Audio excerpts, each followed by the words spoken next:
Hello, प्रणाम, हर हर महादेव। आप सब कैसन बानी? हम उम्मीद करब कि आप लोग बहुत अच्छा होखम। फिर हम आगनी एगो भजन लेके आप लोग के अच्छा लागी तो कमेंट कइल मत भूलम। भाजिला हरि जी के नाम ये मोरी माटी के सुगानावा। भाजिला हरि जी के नाम ये मोरी माटी के सुगानावा। अरे माटी के सुगनवा मोरी माटी के सुगनवा। भाजिला हरि जी के नाम ये मोरी माटी के सुगनवा। भाजिला हरि जी के नाम ये मोरी माटी के सुगनवा। अहिया महाराज पकड़ी के ले जाई हैं।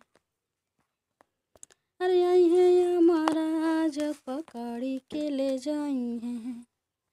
पकड़ी के ले जाई हैं हो पकड़ी के ले जाई हैं।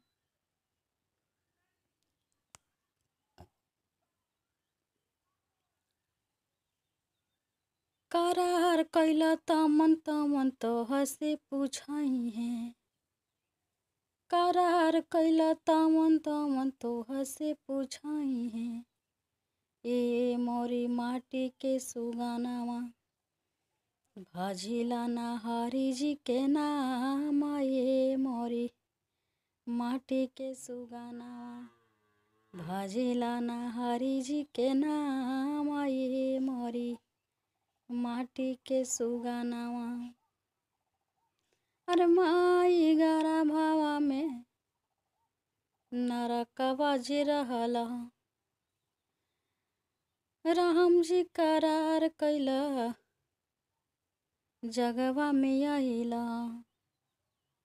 अरे राम जी से करार कैला जगवा में आइला।